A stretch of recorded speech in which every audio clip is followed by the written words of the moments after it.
Oh yes, this is video 1 of 3 for today. I make 3 most days, but something special if you see me wearing this yellow shirt on these 3 videos today. They all have a common theme, and it's all thanks to our friend Kusei Akkad. He has made these videos possible today by sending me this email last week, and I set aside this day for our friends' information that I think is going to help us all out. I believe that. He said, quote, "What's up, Nick? Thought you might want to divide these 3 videos if you find that to be useful. I want to clarify that my general view is that you can try to stop hair loss or get more hair, but at the same time, you have to lose unhealthy attachments and realize the bigger picture.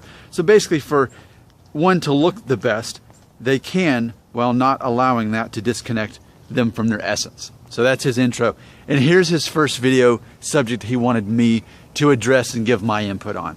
Here it is. It says, first video, guys that are extremely attached to their appearance. Here's what he says, quote, "I live in a very superficial, shallow society." That's hard to say. It's all S's.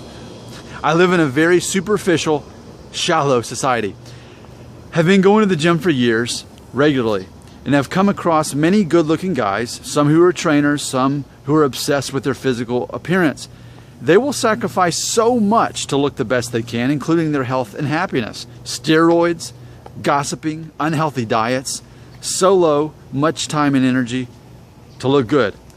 Good-looking guys want to look what they think is great, and great-looking guys might even be more obsessed, trying to be the best-looking one in their circle, city, country, etc. It's basically endless, like a game that can't be won.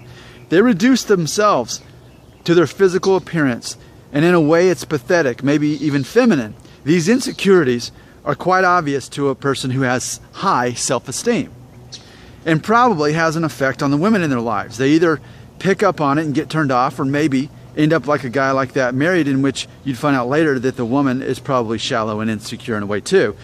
We can probably guess some of the different ways a character trait like that comes out," end quote. You know what? I'm very grateful for this. I think this is quite relevant, and I always love to hear input from other people. You know, everyone hears me say the same thing every day, but to hear it from a different... There's some points on here I really just want to agree on, to jump on and agree on. And please know, as your host on this YouTube channel, my goal is not to get you to like me. Whether someone likes me or not is irrelevant. What matters is that I'm honest and direct, and we can have a true, unguarded conversation about hair loss. So at times I may come across offensive, especially to people who are insecure or haven't quite found out their identity as someone who's losing their hair. But I promise you sincerity and being direct. And the people who stick around and watch me, that's what they're here for. Not to feel good about themselves in a superficial way, but in a fundamental way.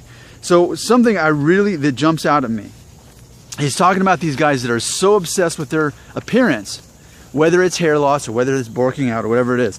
He says, I like this is my favorite line. He says, "They reduce themselves to their physical appearance in a way that is pathetic and maybe feminine. These insecurities are quite obvious to a person who has a high self-esteem." So it is interesting because he's talking about gossiping too. He talks about them being unhealthy, you know, and it's funny because as a vegan, I'm a vegan, you know, and I laugh at a lot of the bodybuilders. You know, it's this superficial concept that, oh, they're so healthy and strong. Well, how can you know that? Just because someone has muscles doesn't mean that they're healthy. Sure, they're stronger than me, I'm sure, but if they're actually healthier, who knows what they're eating? Who knows what drugs are in their body? So it's a superficial sense of being healthy, and it's like a pseudo attractiveness. And then gossiping, that's so not manly. I mean, I often make videos about what masculinity is about. If you're gossiping, then you're a boring person. Boring people talk about other people. Intelligent people talk about ideas, like we're doing now. We're intelligent. But people who are insecure and boring, they talk about other people. So yeah, pathetic, all of these adjectives are true. But he says that it's even feminine. And yeah, I see that. I mean, it's one thing for girls to be, you know, all about their looks and all that stuff. And there's more, I will say, there's more pressure on females for their physical appearance. Fact.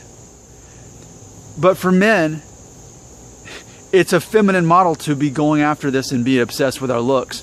When it's all those other things. Remember the video I made yesterday about the 11 tips of being a cool guy? See, those are the things that matter. And this is so interesting to put this in perspective. As men, it's not our job to obsess over our looks. It becomes feminine to a certain point. Now, I don't believe that that's what this channel does. Sure, we talk about hair loss 3 times a day, but we're addressing it from a psychological point of view, which is completely different than me doing a video just solely based on physical looks. We're addressing the psychology of it, and at the root of what this one right here is, psychology. Stay tuned for part 2 of 3.